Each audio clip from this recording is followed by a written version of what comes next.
The queen passed by me, then turned back and said, "Wait. Are you that person?" Elias Ward stood exactly where he had been told to stand. That was something he was very good at, being where he was told, doing what was required and nothing more. The floor beneath his shoes was polished to a mirror shine, reflecting the tall, curved walls of the conquered spire's inner corridor. Soft white light flowed from the ceiling like a calm river, never flickering, never changing. Everything in this place was designed to feel eternal. Elias felt very temporary. He adjusted his posture slightly, hands clasped behind his back, eyes forward. Around him stood representatives of dozens of species, each dressed in colors, materials, or biological features meant to display status. There were tall figures with crystal growths embedded in their skin, others with flowing robes that shifted color with emotion, and some whose very presence bent the air faintly around them. Elias wore a simple dark uniform. No decorations, no visible rank, no escort. He was not important. At least that was what everyone believed. His official title was Logistics Observer Human Delegation. It sounded impressive until someone asked what it meant. Then it became clear that it was a role given to people who were not expected to speak, decide, or lead. He watched supply flows, confirmed schedules, and signed reports that would be reviewed by others far above him. He did his job well, quietly, carefully. No one remembered his name. The corridor grew more still as a low harmonic tone passed through the spire. It was not sound exactly, more like a vibration that informed everyone present that something significant was approaching. Conversations stopped. Movement ceased. The queen was coming. Elias had seen images of her before, but images did not prepare him for presence. When she entered the corridor, time itself seemed to slow. She was tall, her form elegant and symmetrical in a way that felt designed rather than evolved. Her skin glowed faintly, like moonlight through water, and her eyes held layers of depth that made it difficult to tell where one thought ended and another began. She was followed by an honor guard that did not march so much as glide, each step perfectly aligned, perfectly silent. Elias did not look directly at her. He knew the rules. Humans were permitted eye contact only when addressed. He focused instead on the space ahead of him, counting his breaths. 1, 2, 3. The queen passed him. Her presence moved beyond his peripheral awareness, and with it went the strange pressure that made his thoughts feel heavier. Elias exhaled slowly. That was it. His role in this moment was complete. He would remain standing until the procession ended, then return to his assigned station and file his notes. He had already begun planning his next task when the pressure returned. It was sharper this time. Confused murmurs rippled through the corridor. Elias realized with a sudden tightness in his chest that the queen had stopped. Footsteps, actual footsteps, sounded behind him as she turned back. The silence grew heavier, strained, as if the spire itself was holding its breath. Elias felt it before he heard it. He was being looked at. "Wait!" The word was spoken calmly, but it cut through the air like a signal flare. Elias froze, heart beating faster. That single word was not meant for the guards or the delegates. It was meant for him. Slowly, carefully, Elias turned as protocol demanded. He lowered his gaze respectfully, eyes fixed just below the queen's face. "Yes, your radiance," he said. There was a pause, a long one. The queen studied him in silence. Her eyes narrowed slightly, not in anger but in uncertainty. That alone sent a quiet wave of unease through everyone watching. Queens of her kind did not hesitate. They did not doubt. Finally, she spoke again. "Are you that person?" The question made no sense. Elias felt heat rise to his face. "I'm sorry," he said honestly. "I don't understand." The queen did not seem offended. Instead, she looked troubled. She lifted one slender hand, and data glyphs shimmered into existence around it, visible only to her. "You are Elias Ward," she said. "Human born on Earth, no noble lineage, no enhanced cognition, no predictive markers of significance." Elias swallowed. Hearing his life reduced to facts like that felt strange. "Yes, your radiance," her gaze sharpened. "Then why do you not exist?" A ripple of shock passed through the corridor. Elias blinked. "I exist," he said, unsure if humor was allowed. "I assure you." That earned him a faint sound from her throat that might have been amusement or something close to it. "You exist physically," she said, "but not where you should." She dismissed the guards with a subtle gesture. Gasps followed, but none dared object. The queen stepped closer to Elias, close enough that he could feel the faint warmth radiating from her. "You are absent from probability mapping," she continued. From legacy tracking, from outcome projections. When the future is observed, you are not present, yet here you stand.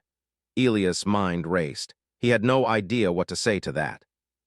I've never tried to avoid records, he said carefully. If there's an error, there is no error, the Queen interrupted. This has happened before. Her eyes searched his face as if looking for something familiar. Elias felt suddenly exposed, like someone was reading thoughts he didn't know he had.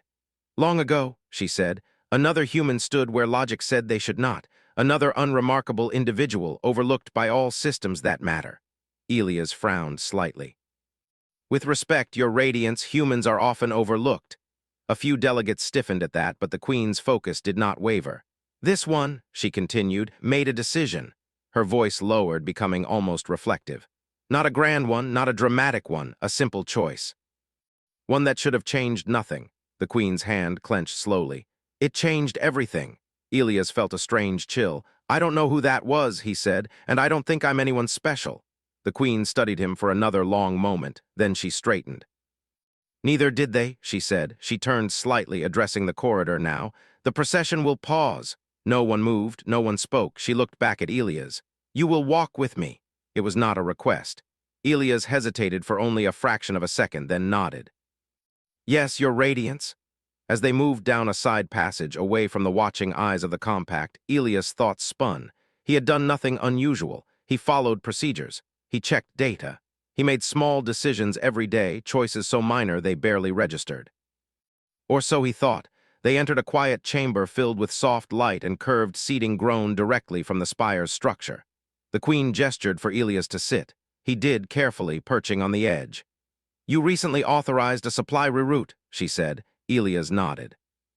Yes, a colony requested additional support. The algorithm recommended delay, but the delay felt wrong. Wrong how? She asked. He considered his answer. The numbers were correct, but the people were tired. Waiting longer would have cost more in the end. The Queen was silent. You chose inefficiency, she said finally. I chose people, Elias replied before thinking. His eyes widened slightly. I apologize if that was inappropriate. The Queen's lips curved faintly. That is what the other one said. Elias' breath caught. Human, she continued, do you know why older civilizations fear your kind? Elias shook his head.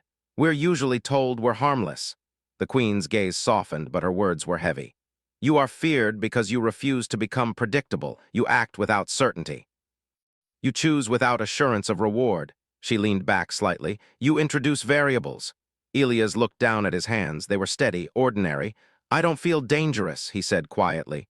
No, the Queen agreed. You feel responsible. She stood, signaling the end of the meeting. That is far more disruptive. As Elias rose, the weight of her words settled over him. He still did not understand why she had stopped for him. But for the first time, he suspected that being unnoticed had never meant being insignificant. As they prepared to return to the corridor, the Queen paused beside him. History does not remember you yet, she said, but the future is watching. Elias stepped back into his place in the spire, surrounded by beings who still did not see him. But somewhere deep within the systems that govern the galaxy, something had shifted. A variable had returned. Elias returned to his station after the meeting, but nothing felt the same. The conquered spire looked unchanged. The light still flowed gently across the walls. Delegates still moved with practiced grace. Conversations resumed as if nothing unusual had happened. To everyone else, the Queen's brief pause was already being reshaped into rumor, speculation, and polite denial. To Elias, it felt like the universe had leaned closer and whispered his name. He sat at his terminal, reviewing supply charts and transit schedules, but the data blurred together. The Queen's words repeated in his mind. You introduce variables. Elias had never thought of himself that way. He liked systems because they made sense. He trusted procedures because they reduced mistakes. When he chose to reroute supplies or adjust timelines, he did not see it as rebellion. He saw it as care. Yet now he wondered how many times he had stepped outside prediction without realizing it. Across the spire, something subtle began to change. Decision engines that normally produced clean, smooth projections started returning incomplete results. Not errors, something stranger. Warnings, probability spreads widened. Forecasts that once pointed confidently in a single direction now branched into dozens of possible outcomes. Analysts noticed. They did not panic at first. Advanced civilizations expected minor fluctuations. But when multiple systems flagged the same anomaly, attention followed. The anomaly had a location, human sector, conquered spire, logistics division. Elias felt the first sign of it when a junior analyst from another species approached his station. The being's skin shimmered nervously. "Human Elias Ward," the analyst said, voice careful. "May I ask you a question?" Elias looked up, surprised. "Of course." The analyst hesitated. "Did you recently make a decision outside automated guidance?" Elias nodded slowly. "Yes, several." The analyst's eyes widened. "On purpose?" Elias considered that. "I suppose so." The analyst stepped back unsettled and left without another word. That was when Elias realized something important. People were starting to look at him, not with respect, not with fear, with uncertainty. Later that cycle, Elias was summoned again. This time it was not private. The chamber was filled with representatives from multiple civilizations. Probability experts, cultural historians, systems architects. The Queen stood at the center. Elias felt small walking into that space, but he kept his steps steady. He reminded himself that he had not done anything wrong. He had only chosen. The Queen gestured for silence. "Civilizations of the Compact," she said, "we face a problem that cannot be solved by prediction." A low murmur spread. "For centuries," she continued, "we have relied on foresight to prevent collapse. We calculate risk, we optimize outcomes, we remove uncertainty." Her gaze shifted to Elias. "And yet, uncertainty has returned." A representative spoke. "With respect, Your Radiance, uncertainty is inefficiency." "Yes," the Queen replied calmly, "and inefficiency is life." That statement caused visible discomfort. She raised one hand and a projection appeared above them. A web of branching possibilities spread outward, glowing softly. "This is the future with no human variables," she said. "Stable, controlled, empty." The web faded. Another appeared, messier, bright, alive with motion. "This is the future with them." Eyes turned to Elias. "He is not unique because of strength," the Queen said, "nor intelligence, nor ambition." Elias swallowed. "He is unique because he chooses when he does not have to." One of the elders spoke. "Then what do you propose?" The Queen's answer was immediate. "We stop excluding them from decision points." Silence followed. "That is dangerous," someone said. "Yes," the Queen agreed, "but stagnation is worse." She turned to Elias. "Human Elias Ward, will you serve as a human decision anchor for the Compact?" The room seemed to tilt. Elias' first instinct was to refuse. He was not trained for this. He was not important. He was not special. Then he remembered the tired voices from the colony that needed supplies. The quiet relief when help arrived early. The lives that continued because someone had cared more than the numbers. "I don't know if I'm qualified," he said honestly. The Queen inclined her head. "Neither did the last one." Elias took a breath. "I'll try," he said. That was all it took. The change was immediate. Systems across the Compact adjusted parameters. Where once human input had been filtered out as noise, it was now flagged as essential. Decision rooms added empty chairs, not for authority, but for presence. Human presence. Elias did not command fleets. He did not rewrite laws. He sat in rooms and listened. He asked questions others did not think to ask. What happens to the people after this? Who carries the cost? Is this fair or just efficient? At first, the answers frustrated others. Human thinking slowed things down. Complicated, clean solutions, forced reconsideration. But slowly, something else happened. Crises resolved with fewer long-term consequences. Alliances lasted longer. Smaller civilizations stopped disappearing quietly between economic reports. The future became harder to predict. It also became stronger. Elias never stopped feeling out of place. He still wore the same simple uniform. He still walked alone through the spire's corridors. But now, when people passed him, they sometimes paused. Sometimes they asked his opinion. Sometimes they waited. One cycle, as Elias reviewed transit schedules, a message arrived from Earth. A simple update.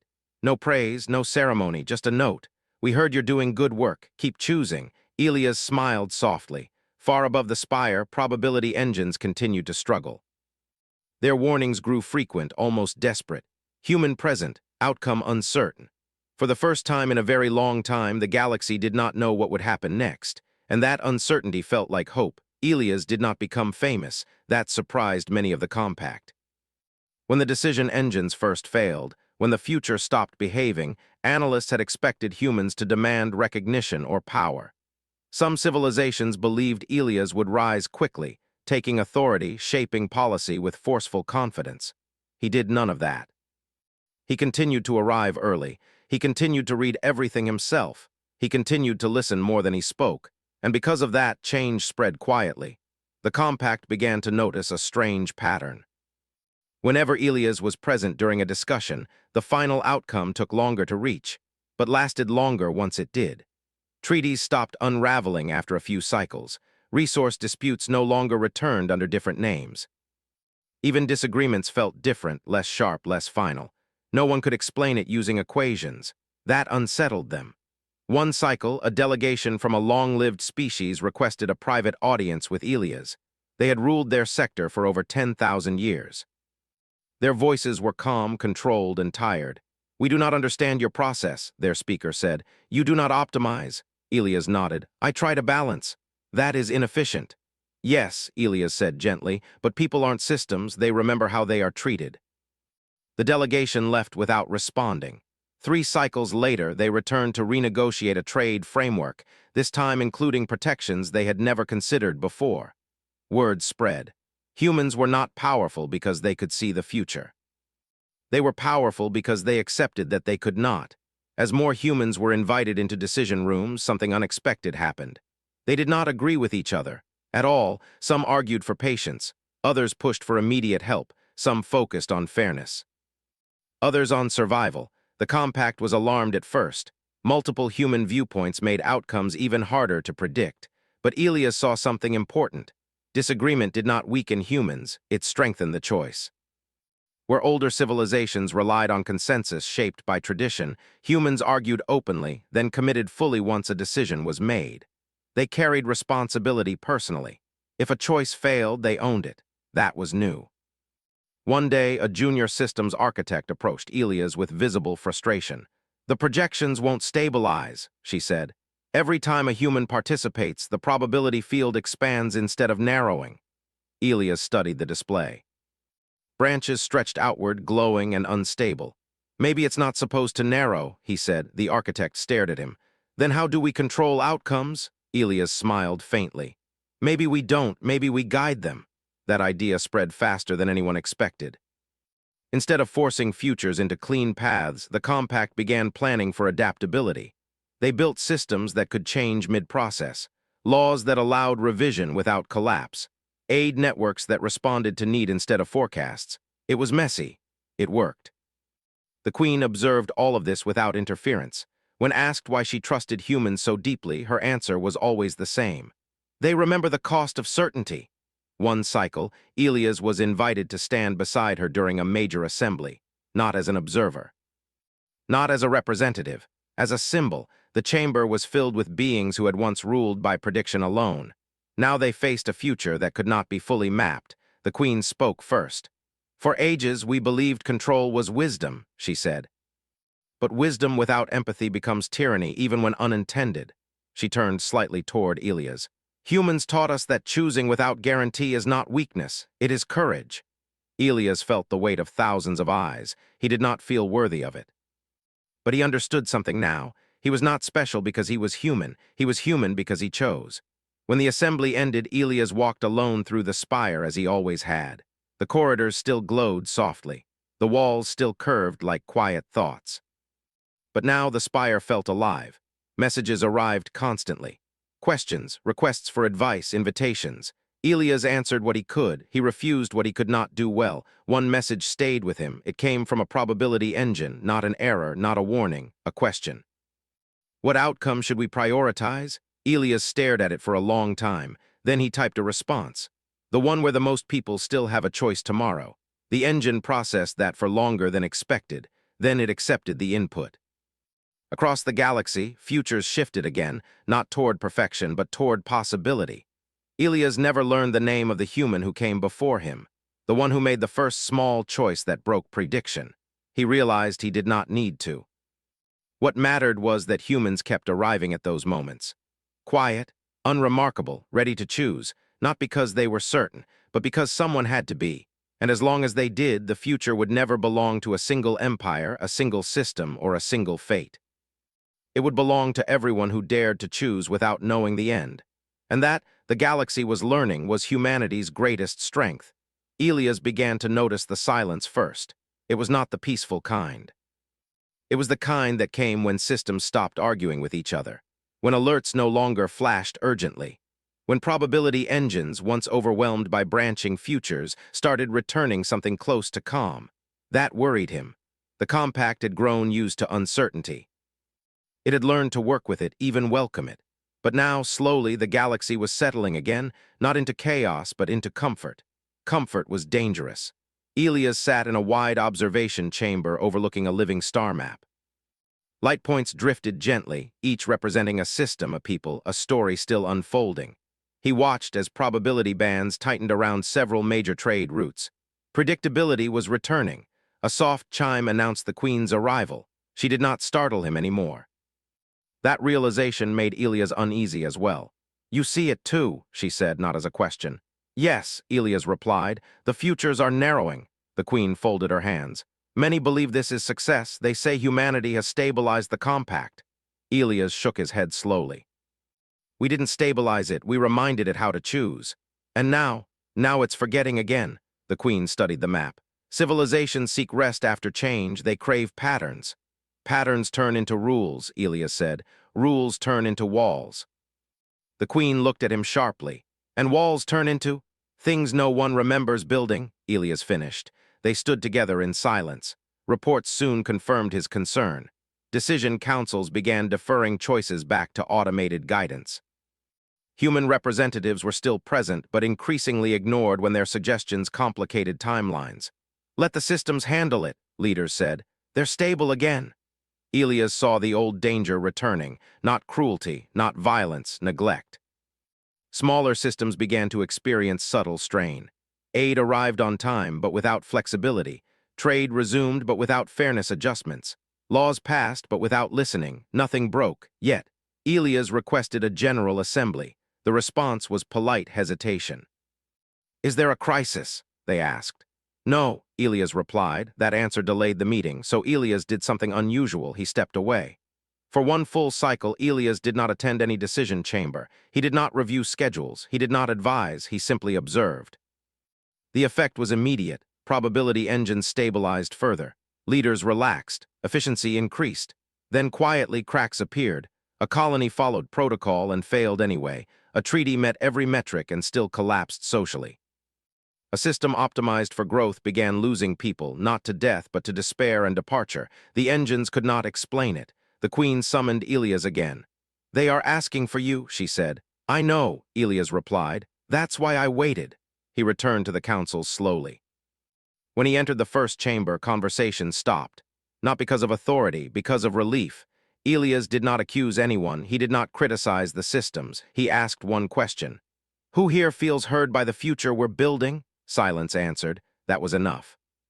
The compact changed again, not dramatically, but deliberately. Humans were no longer advisors alone. They became reminders. Every major decision now required a statement, not of efficiency, but of impact, not numbers, but people. Elias helped design a simple rule. If a choice removed options from future generations, it required human review. Not veto, context. Some civilizations resisted, others adapted quickly. Over time, the rule became tradition. The probability engines adjusted once more, not to predict outcomes, but to highlight where choice mattered most. One day, the same engine that had once asked Elias a question sent another message. "Uncertainty levels optimal. Maintain human presence?" Elias smiled. "Yes," he replied. "But don't rely on us. Teach others to choose too." The engine processed longer than ever before, then it responded. Learning, years passed. Elias grew older. His hair showed gray, his steps slowed slightly. But the galaxy around him felt younger than ever. Children of many species learned history differently now, not as a list of inevitable events, but as moments where someone decided. Often, those someone were human. Often, they were not. The Queen visited Elias one last time on a quiet platform overlooking Earth. The planet turned below them, blue and fragile. "You changed the compact," she said. Elias shook his head. "We changed how it thinks about change," the Queen nodded. What will humans do next? Elias looked at his homeworld. What we always do, which is show up, choose. And hope we chose well. The queen smiled, a true smile unguarded. Then the future will never be finished. As Elias watched the stars, he felt no certainty, only responsibility, and that he knew now was enough.